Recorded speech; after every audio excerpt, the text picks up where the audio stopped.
Hello বন্ধুরা, আসসালামু আলাইকুম। আশা করি সবাই ভালো আছেন। আলহামদুলিল্লাহ, আমরাও ভালো আছি। সবারই স্বপ্ন থাকে নতুন একটা বাড়ি করার, হোক সেটা গ্রামে নয়তো বা শহরে। আমরা গ্রামেই মনের মতো করে একটা বাড়ি তৈরি করব নিজেদের সামর্থ্য অনুযায়ী। তো আল্লাহ পাক যতটুকু ভাগ্যে রাখছে ততটুকুই পারবো। যাই হোক, ইটের গাড়ি চলে আসছে। সকালবেলা বৃষ্টি হওয়ার কারণে মাটি নরম হয়ে গেছে, তো কাদায় ডেবে গেছে চাকা, যার কারণে আর ভিতরে যাবে না। এইখানেই নামাতে হবে ইট। আর আদলাগুলা এক সাইডে রাখা হচ্ছে, এক সাইড করে। তো ভিতরের দিকে আর নেওয়া হলো না, এইখানেই রাখা হবে।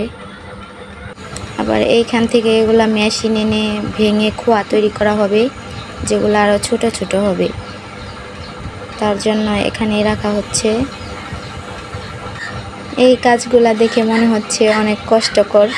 যাই হোক, ওনাদের অভ্যাস হয়ে গেছে, যার কারণে ওনারা করতে পারতেছে।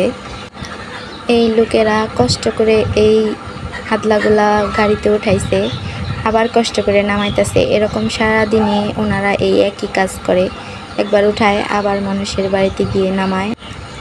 আর ইটগুলা আমাদের বাড়ি থেকে একটু দূরে নামানো হয়ে গেছে, কিছু করার নাই। চাকা ডেবে যাওয়ার কারণে আর ভিতরের দিকে নেওয়া হয়নি। যখন কাজ করবে তখন মিস্ত্রিরা আর কি এখান থেকে নিয়ে কাজ করতে হবে, একটু কষ্ট হয়ে যাবে তাদের, হয়তো বা এক্সট্রা টাকা দিতে হবে এর জন্য। ওনাদের কোনো দোষ নেই, ওনারা চেষ্টা করেছিল ভিতরে নেওয়ার জন্য, কিন্তু নরম মাটি থাকার কারণে চাকা ডেবে গেছে।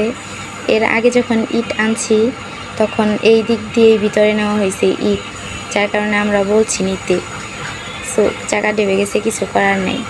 তো পরে আবার আদলার গাড়ি আরও দুটা চলে আসছে, তো এগুলা আবার ওনারা একটু কষ্ট করে গাছের ডাল কেটে ভিতরে ঢুকাইছে গাড়ি।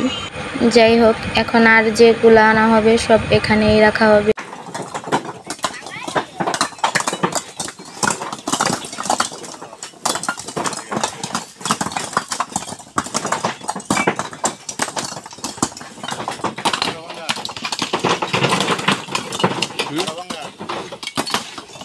কেবল ইট আনা হলো, এবার রড আনতে হবে, সিমেন্ট বালু আনতে হবে, তারপর কাজ ধরা হবে।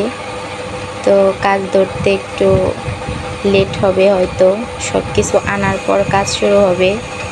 তো সবাই আমাদের সাপোর্ট করবেন, আমার ভিডিওগুলো দেখবেন, লাইক কমেন্ট করবেন, আর আমাদের জন্য দোয়া করবেন, আমরা যেন বাড়ির কাজটা শেষ করতে পারি। আল্লাহ হাফেজ।